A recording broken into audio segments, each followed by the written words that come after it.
안녕하십니까, 백종빈입니다. 오늘 가볼 곳은 대구 가창면에 있는 폐채석장이라는 곳을 한번 가보려고 합니다. 작년부터 이슈가 많이 됐었죠. 대구의 캐나다라고 불리기도 했고 너무나도 아름답다고 하는 경관 때문에 대구 경북의 사람들이 전부 다 몰려서 일시적으로 출입 통제가 되기도 하였고, 또 겨울에는 그 안전사고의 우려 때문에 또 2월 28일까지 출입을 막았더라고요. 그래서 오늘 3월달 되자마자 1등으로 한번 지금 올해 폐채석장은 어떤 모습을 하고 있을지 제가 한번 가보려고 합니다. 가시는 길은 여기 주소 띄워 드릴 테니까 이 주소를 찍고 가시면 되고요. 자차를 사용하셔야 됩니다. 버스로 가는 길이 많이 없어가지고 힘드실 거예요. 가창 쪽에 있고 대구 시내에서는 한 30분 정도 걸리는 장소입니다. 정말 아름다운 경관이 있다고 하는 대구의 폐채석장.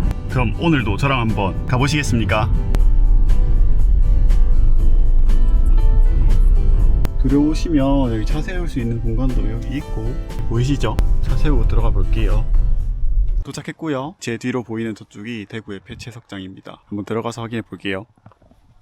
비가 와서 그런지 땅은 별로 안 좋습니다. 되게 큰 규모로 돌을 채취한 흔적이 남아있고, 근데 지금은 다들 녹슬어가지고 제 기능을 하지 못하는 것 같습니다. 저기 뒤로 절벽이 진짜 장관이긴 한데, 원래 채석장이라고 하면 암석을 채취하는 곳이잖아요. 그래서 엄청나게 큰 바위산 근처로 있는 걸로 많이 알고 있는데, 대구는 어떤 돌을 캐냐면 보통 안산암과 화강암 이 두 개의 돌을 중점적으로 채취했다고 합니다. 그 흔적이 여기 올라오면 이렇게 채석장 흔적이 남아있고, 여기가 사유지기 때문에 안쪽으로 들어가진 않고 밖에서 구경만 한번 해보겠습니다. 기계의 크기가 상당하죠. 롤러코스터 타는 저런 느낌도 있고, 이런 것들도 다 돌이 올라가고 내려가는 흔적이었던 것 같습니다. 원래 이런 채석장이 사람들이 가까이서 볼 수 있는 경험을 하기 어려운데, 이런 장소에서 이런 걸 볼 수 있다는 것도 되게 매력적인 것 같고, 각각 기계마다 이렇게 번호가 새겨져 있는 모습도 볼 수가 있고, 아마 돌을 분류하는 기계가 아닐 거라고 저는 예측이 좀 되네요. 이쪽으로 돌이 들어가면 분류가 돼서 올라가서 나눠지고, 원래 채석장이 아름다운 경관을 가지는 이유가 뭐냐면, 돌을 채취할 때 세로로 막 채취하는 게 아니라 가로로 층층을 나눠가지고 채취한단 말이에요. 그래서 이렇게 계단식의 모습을 볼 수가 있고요.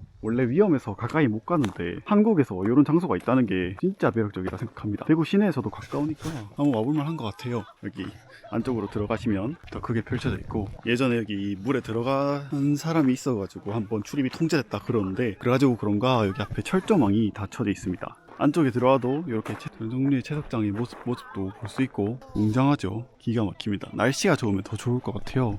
얼마나 돌을 많이 던졌으면 물에 돌 던지는 행위 금지. 아직 물이 다 얼어 있습니다. 수심이 29m나 된다 그러고, 이렇게 들어갈 수 없게 철조망을 다 쳐놨어요. 사실 가창이 원래 젊은 애들이 카페 구경하러 오는 사람들이 많다 보니까 위험하게 근처에 갔다가 빠지는 경우가 있지 않았을까라는 예측이 되고, 지금은 이렇게 저같이 젊은 사람들보다는 나이 드신 분이나 가족 단위로 오시는 분들이 좀 더 많은 것 같습니다. 여기 이렇게 호수가 있는데, 이렇게 채석장 밑에 이렇게 호수가 생기는 이유는 채굴 과정에서 지하수를 배출하지 않고 그냥 계속 채굴을 하다 보니까 여기 밑에 물이 이렇게 쌓이게 된 경우라고 하고요. 보통 미네랄이나 탄산칼슘, 또 수산화칼륨 이런 성분이 있어서 사실 인체에 닿아도 큰 문제는 없다고 합니다. 색깔이 어떤 색이냐면 비치색입니다. 비치색. 암석을 다 키고 난 이런 폐채석장들 흉물로 보통 많이 남는데, 이런 곳은 이렇게 예쁘게 이루어진 곳이라 아마 카페 같은 거 세워가지고 사람들한테 관광적으로 팔아도 될 것 같고요. 아마 대구시도 그렇게 하려고 했는데 여기가 사유지라 가지고 좀 힘들었던 걸로 기억을 하고 있습니다. 뒤쪽으로도 한번 올라가 볼게요.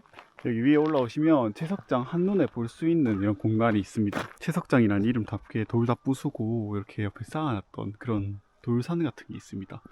테트라포트처럼 빠지면 사고 날 것 같은 그런 느낌이에요. 봄이 되고 호수가 녹으면 조금 더 예쁠 것 같다 이런 생각이 들고요. 그래서 여러분들 오실 때는 조금 쌀쌀한 거 풀리고 얼음 녹을 때쯤 오시면 좀 더 예쁘게 보실 수가 있을 것 같습니다. 지금은 좀 날씨가 추워서 풍경도 그렇게 예쁘게는 안 담기고 그냥 채석장이었던 사실만 볼 수 있는 그런 느낌이에요. 지금은 이 또 채석장이 광산이랑 또 차이점이 있다고. 광산은 보통 광물의 자원을 채취할 때 또 만들어지는 그런 산을 말하는 건데, 채석장의 돌은 건축에 쓰이는 돌들이 많기 때문에 다른 성질을 가지고 있다라고 보시면 될 것 같습니다. 예전 채석장에는 저런 데 올라가가지고 사람들이 망치나 지렛대를 가지고 직접 부쉈다고 해요. 근데 노벨의 다이너마이트 이후로는 중장비나 다이너마이트를 사용해가지고 돌을 아마 채취를 하겠죠. 다 폭발시켜서 소음도 엄청 컸을 것 같고, 노벨상에 그 노벨 맞고요. 정말 마음 같아서는 저런데 계단 형식으로 되어 있는 곳 한번 올라가 보고 싶지만 잘 못 찾아보겠습니다. 내려가는 길에 이렇게 나무들도 많고 여기도 일부러 소나무들을 좀 심어 놓은 것 같아요. 채석장 활동할 때는 이런 나무가 없었을 텐데, 그리고 여기에 다이빙을 하면 안 되는 이유가 채석장이었었던 장소이기 때문에 물밑이 매우 날카롭다고 합니다.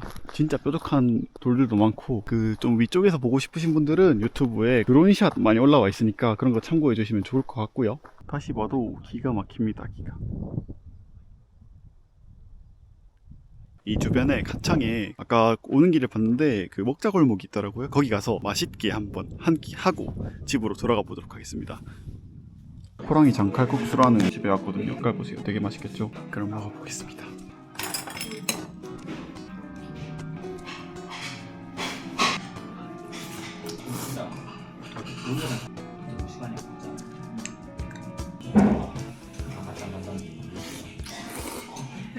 여기 먹자골목 끝으로 들어오시면 있는 호랑이 장칼국수에서 한번 국수를 먹어봤고요. 메뉴는 들기름 막국수, 장칼국수 이렇게 있으니까 뭐 좋아하시는 분들은 와서 드셔도 될 것 같습니다. 뭐 간도 안 세고 적당하고 되게 친절하게 하셔가지고 맛도 맛있었어요. 그리고 인테리어도 이런 시골치고 이렇게 이쁘게 돼 있죠. 그럼 저는 이만 복귀해 보도록 하겠습니다. 네, 오늘은 폐채석장 한번 다녀와 봤습니다. 실제로 보니 영상으로 보는 것보다 더 웅장했고, 또 사람들이 왜 직접 찾아가는지 알게 되는 뭐 그런 장소였던 것 같습니다. 아직 날씨가 쌀쌀하고 물은 얼어 있어서 뷰는 평소보다 더 좋진 않았지만 조금 더 따뜻해지고 풀들이 좀 나고 이뻐지면 훨씬 더 예뻐질 장소라고 생각합니다. 한때는 이 채석장이 뭐 누군가의 생계, 또 누군가의 직장이자 또 이 대구 지역의 자부심이라고 뭐 불렸을 수도 있을 법한데, 뭐 누군가의 역사를 이렇게 방문한다는 느낌도 들어서 되게 좋았던 것 같고, 또 저렇게 큰 채석장 기계들도 실제로 본 적이 한 번도 없는데 처음 보게 되어서 좋은 경험이었던 것 같습니다. 오늘은 또 짧게 이만 마무리하겠습니다. 다음에 더 좋은 영상으로 가져오겠습니다. 오늘도 시청해주셔서 감사합니다.